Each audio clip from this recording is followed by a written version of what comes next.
All right, what's up, guys? Welcome back to my channel. So this is Keon Bowman, and I have another video for you guys. And today we're going to be talking about becoming an all-star host on Turo.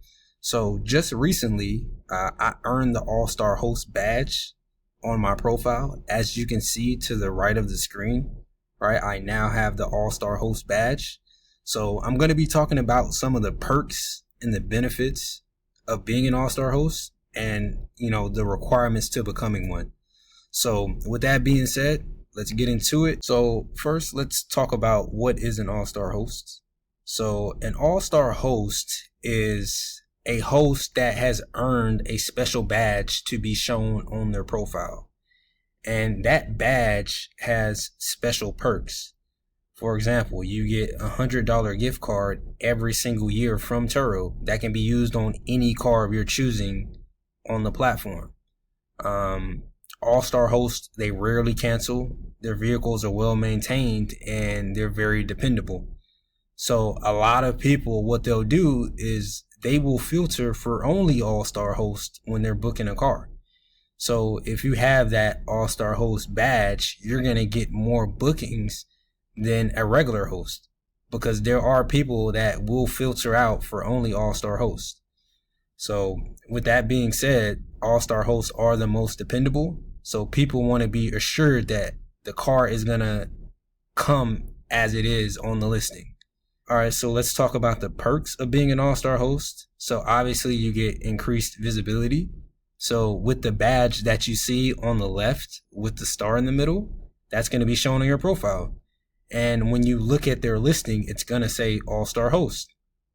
And it's going to have a line saying that all-star hosts are the most dependable host on Turo, something like that on the profile, right? So you get $100 promo code every year, and this can be used on any car of your choosing on the platform. You get priority support. So whenever you contact Turo support for like an issue, they're going to prioritize your calls because you're an all-star host. You get extra bookings.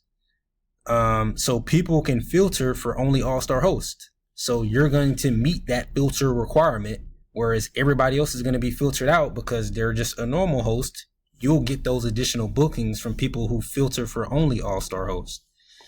And then not only that, whenever someone contacts Turo support to help them book a car, Turo support is going to recommend all-star host. They're not going to recommend regular hosts. They're going to recommend all-star host. So you're going to get much more bookings than a normal traditional host. And then also you have no cancellation fees. So whenever, like if, for example, if I were to cancel on a guest, I would normally have to pay a $50 fee. But since I'm an all-star host now, I don't have to pay anything. But you shouldn't be canceling anyway. You should never ever cancel on guests because it'll affect your metrics. And one of the requirements of being an all-star host is less than 3% of your bookings can be canceled. You have to have less than 3% cancellation. All right, so let's talk about how to become an all-star host. So the first requirement is that you have to have 85% 5-star rated trips. Then you have to have an 80% maintenance rating. You have to have an 80% cleanliness rate. You have to have 3% or lower cancellation rate, and you have to have 20 plus completed trips. So I was able to meet all of these requirements within the first month. Keep in mind that I do have 5 cars on the platform that I was renting out. So I was able to, the 20 plus completed trips, you're probably not going to do that with one car in 1 month. It might take you 2 to 3 months with one car.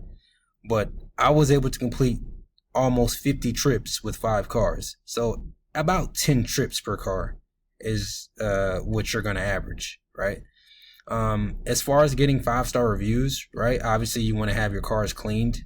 You want to make sure that the car is coming as described.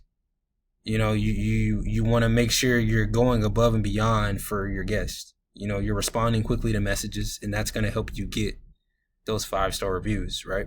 And then obviously never cancel, making sure your cars are well maintained, making sure you're on top of your oil changes, and making sure they're cleaned in between every booking. That's going to help you get those 5-star rates. That's going to help you get good reviews, and that's going to help you become all-star host. So now we're going to talk about some of my recommendations on how to become an all-star host. So this is probably the most important. And the reason why I put it as number one is because if people don't book your car, none of the other stuff matters. So you have to get your car booked in order for all the other stuff to come into play. So the most important thing in getting your car booked is presenting it in the best way possible. And one way to do that is by hiring a photographer to take nice, good quality pictures of your cars. So as you can see on the screen, I put some examples of cars at the top that were well presented. You know, clearly they got a photographer. They looked really nice. The background is solid. It's very clear. You can see what kind of car it is, right? These 3 pictures at the top look really nice. This first car is a Mazda. The second car is a Camaro. The third car is a Honda Odyssey. This is actually my car, by the way.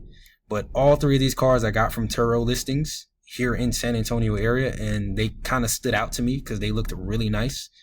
And this is something that a lot of people don't do. If you look at 95% of the profiles, they look like the ones at the bottom. You know, people take the pictures from their phones. You know, portions of the car are cut off. You can't tell what kind of car it is. And a lot of people half-ass their profiles. And it's not that difficult to stand out and to get bookings. You just got to put forth a little bit of effort.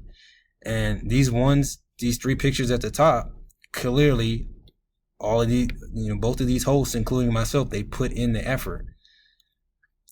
And then obviously, if you look at the angle, like the orientation of the cars, they're taken from a 3/4 angle, which is ideal. If you look at the ones from the bottom, right? So this first car, right? This car on the left, you can't even tell what kind of car it is. And they took it from a side angle. Well, the first picture should be from a 3/4 angle, right? But the first picture was from a side angle. The front part of the car was cut off. The top part of the car was cut off.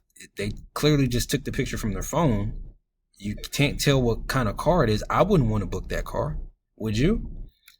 And then, okay, now we're going to look at this car in the middle, this Tesla Model S, right? This is a stock photo from Carvana. I recognize this because I was on Carvana looking for a Tesla, and it looks just like this. Never use a stock photo for any of your pictures. It even says it in the Turo Terms of Service, don't use stock photos, but they did. Never use a stock photo. This is lazy.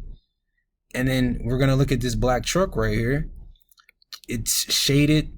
Like the front part of the car is cut off. The trunk bed is cut off. You can't see the entire truck. It's dark. I don't know what kind of truck this is. This is a bad picture. I wouldn't use any of these pictures on the bottom. But this is one simple thing, that you can do to make your car stand out. A lot of people don't do this. 95% of the profiles, they're just basic pictures like the ones at the bottom. People take the pictures from their phone, right? And I just don't understand, it's going to cost you a little bit of money up front, right? You might have to pay $150, $200, $300 to get a photo shoot, with each of your cars. So that money will add up, but you will make that money back within the first month. And your cars are going to be consistently booked. People are going to book the nicer looking cars.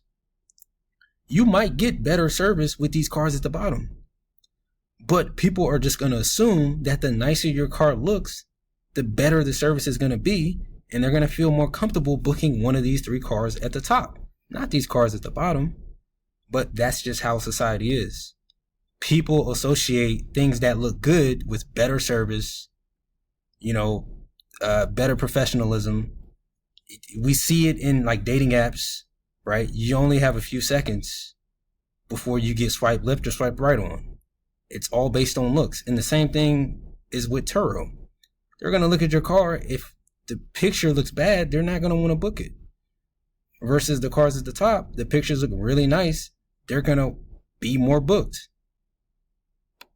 So just take the extra effort to get a photo shoot done. I highly recommend this. This is the most important because none of the other things come into play because you won't get any bookings. Number 2, leave snacks in your vehicles before every trip. So every single trip, every time somebody books my car, I leave a bottle of water and I leave candy in the car for every guest. Nobody does this, right? But guests, they appreciate this. I've gotten so many 5-star reviews. I've gotten so many messages from guests saying that, oh, thank you for the candy. Thank you for the water. You know, guests really appreciate that. Hertz, they're not doing that. Avis isn't doing that. No car rental enterprise or car rental company is giving you candy and water. And all they give you is just the keys and that's it. And they send you along your way. So this is something that I recommend doing. It doesn't cost that much. You can go get a 40 pack of water from Sam's Club for like $4. And then for the candy, you can also buy, 200 pieces of candy from Sam's Club for like $4 to $5. You don't have to do a lot. Just even if you just want to give a bottle of water, that's all it takes. Or if you just want to give a bag of candy and just leave a thank you note in there. That's what I do. I get a clear bag. I put like 3 pieces of candy in there. And then I leave a bottle of water in it, and I leave a thank you card. A lot of guests appreciate that, and they'll even send me a message saying, hey, thank you for the candy, thank you for the water, I really appreciate it. All right, so now number 3. Clean and vacuum the car before every single trip. Clean the car. Take it to a car wash, get it cleaned, vacuum the car, wipe down the interior. This is the bare minimum. Do this before every trip. Right. I even will look at reviews of other hosts in my area, and I'll look at the messages and I'll look at why they get 1-star reviews. And too many times I've seen, oh, the car was dirty. It wasn't clean before the last trip. And it's like, that's a very easy fix. Yes, it takes time to take the car to the car wash, to vacuum it, but it's worth it. And guests appreciate it. They want a clean car. If you want to make serious money in this business, right, you want this to work out for you, you need to treat it as such. Take it serious. Clean your cars. Don't give your guests dirty cars. You don't want there to be, candy and wrappers and grass blades on the floor. Buy a portable vacuum. I have a portable vacuum, right? So if I don't have time to take it to the car wash and vacuum it at the car wash, I'll just pull out my portable vacuum. Takes like 2 minutes, and then I'll spray some interior cleaner and then wipe it down with a microfiber towel. It doesn't take that long. And then I'll even put in some air fresheners to make sure the car smells nice, right? Make sure the cars are clean in between every trip. Number 4, set up contactless key exchanges. Now there are multiple ways you can do this. The first way is to use a lockbox, which I used to use in the past. I don't use them anymore. But lockboxes are an easy way to set up contactless key exchanges. The second way is to add a remote unlock capability. Now, there are GPS tracking companies that offer this service.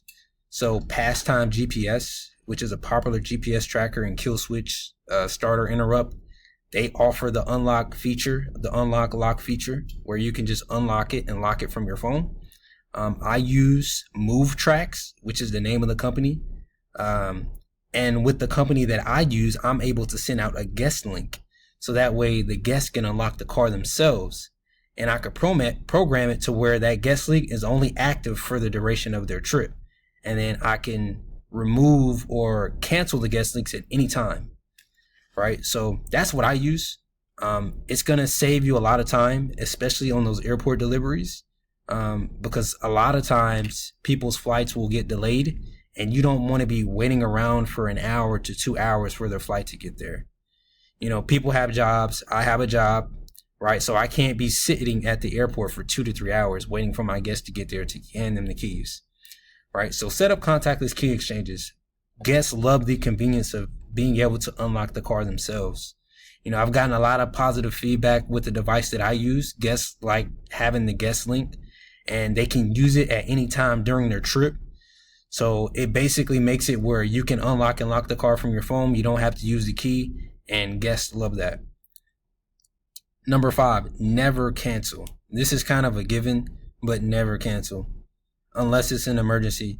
And if it is an emergency, try to contact Turo support so they can get like that review removed, because once you cancel, it stays on your profile.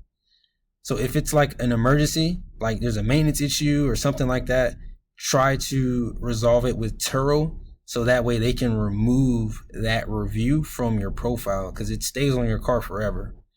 But never cancel. I try to never cancel. I've only canceled once in the past since like I started in like February. I've only canceled once, and that was because I had the car snoozed and it got unsnoozed and I forgot to snooze it again, and somebody booked the car before I could snooze it. But my Toyota Yaris was in the shop for maintenance and I had to cancel, and I was very, very upset about that. But it only happened once. It won't happen again. So number 6, respond quickly to guest messages. So whenever, like, I always keep my phone on me. I always have the notifications turned on. Whenever guests like send me a message, I respond usually within a couple minutes. Even when I'm at work, I'm always responding. I always have my phone on me. Respond quickly. Don't be waiting hours, especially if it's something that's urgent. Especially if a trip is about to start and they're having issues unlocking the vehicle, you want to make sure you're on top of all of that stuff. You want to make sure you're on top of all your like messaging, and you can even set up the messaging templates so that way messages are sent at certain durations throughout the trip. Like, for example, I have a message that's automatically sent when someone books. I have a message that's automatically sent like at the end of the trip, telling them to leave a review and, to leave the cars in the glove box, leave the key in the glove box. So set up your messaging templates to help out with that. But make sure you're always responding to like, whenever your guest has issues, you want to make sure you're on top of all of that. But that is going to be it for this video. Hopefully this helped. I'm going to be giving you more updates on my fleet in the future. So I'm going to be giving a update at the end of April, letting you know how well my fleet did this month since I became an all-star host, right? It did very well in the month of March. But I hope you guys enjoyed this video. Hopefully this helped. Turo is still very profitable. A lot of people think that it isn't profitable. If you look at the forums, you look at Reddit, they're going to give you all the horror stories on Turo. But what I've learned is that if you do this the right way, you do it very smartly, it is very profitable and it can work. So with that being said, that's going to be the end of this video. Let me know down in the comments what else you want me to see. And with that being said, I will see y'all later.